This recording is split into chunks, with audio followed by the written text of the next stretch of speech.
Orang bisa berkata, "Aku percaya Tuhan selamatkan aku. Aku percaya nanti masuk surga. Aku percaya nanti Tuhan menjemput aku di ujung maut." Shalom, selamat datang di Renungan Harian Suara Kebenaran. Ada satu rahasia kehidupan yang harus kita pahami.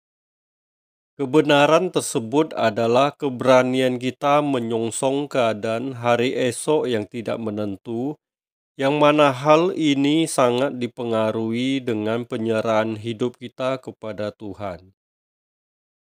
Kita tidak dapat mengatakan kepada seseorang untuk kuat dan tabah kalau orang tersebut tidak memiliki penyerahan yang benar kepada Tuhan. Ia tentu akan merasakan ketakutan dan khawatir menghadapi hari esok. Kalaupun memiliki semacam keberanian, biasanya palsu. Maksudnya, ketika belum menghadapi pergumulan, persoalan, bahaya ancaman di depan mata, seseorang dapat berkata dengan mudah, "Aku percaya, aku tidak takut." Tetapi ketika berada di dalam situasi bahaya dan mengancam hidupnya, baru dia tahu bahwa keyakinan dirinya tidak takut akan bahaya dan ancaman tidak cukup menopang hidupnya. Hal ini disebabkan perasaan kita bisa sangat situasional. Kita bisa berkata, "Aku tidak takut." Tetapi ketika kita ada dalam situasi di mana kita menghadapi ancaman bahaya yang di depan mata, baru kita mengerti bahwa keyakinan atau kepercayaan tidak takut kita ternyata masih kurang. Kesiapan seseorang menghadapi hari esok sangat ditentukan oleh tingkat penyerahan dirinya kepada Tuhan. Kebenaran ini paralel dengan keadaan ketika seseorang ada di hadapan pengadilan Tuhan nanti. Orang bisa berkata, "Aku percaya Tuhan selamatkan aku. Aku percaya nanti masuk surga.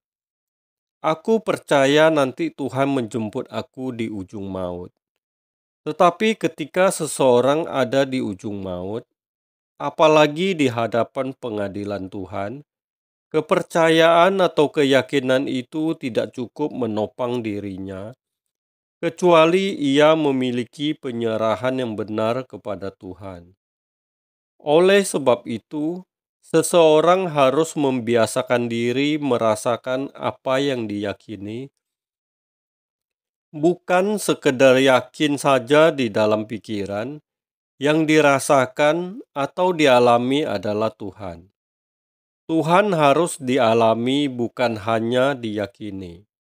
Orang yang sungguh-sungguh mengalami Tuhan pasti memiliki kualitas keberanian yang tinggi. Bicara soal penyerahan diri yang benar, kita harus memahami dengan tepat sesuai kebenaran yang ada di Alkitab. Penyerahan ini bukan hanya kesediaan kita menyerahkan persoalan hidup kita kepada Tuhan dan mempercayai pertolongannya. Penyerahan diri seringkali dipahami sebagai kesediaan menyerahkan segala persoalan hidup dan segala keadaan yang bisa dialami nanti ke depan. Di situ kita mempercayai Tuhan akan menyertai dan menolong. Penyerahan ini bukanlah penyerahan yang benar dan berkualitas. Sebab untuk memiliki penyerahan hidup semacam ini, tidak diperlukan menjadi orang Kristen.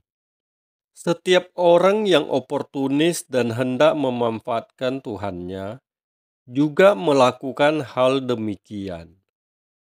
Penyerahan yang benar adalah ketika kita memilih Tuhan dan kerajaan-Nya. Dalam hal ini, orang percaya tidak memilih dunia sama sekali. Dunia dengan segala kesenangannya dipandang sebagai suatu yang akan musnah. 1 Yohanes 2 ayat 17.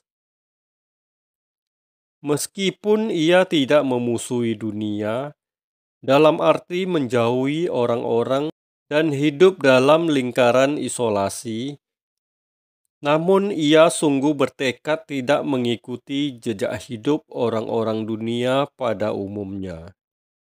Jejak hidup orang dunia pada umumnya adalah menemukan kebahagiaan dari harta, pasangan, kedudukan, gelar akademik, fasilitas mewah, dan berbagai kesenangan yang memikat. Ketika seseorang menemukan kebahagiaan dari hal-hal tersebut, ia melangkahkan kakinya di jejak hidup yang sama dengan dunia.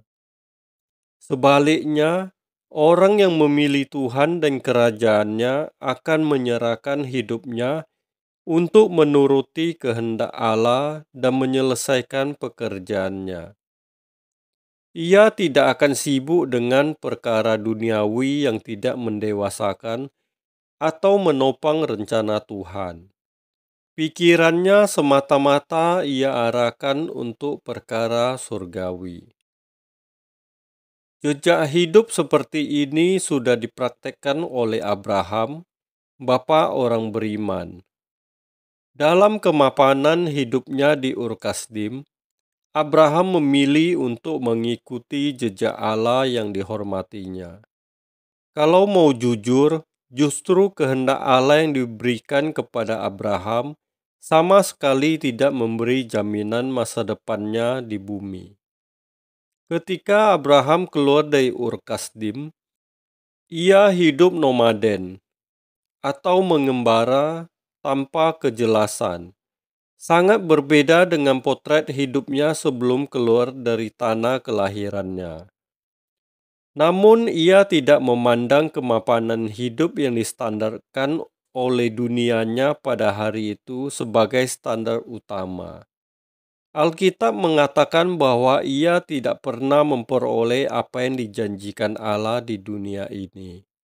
Ibrani 11 ayat 13.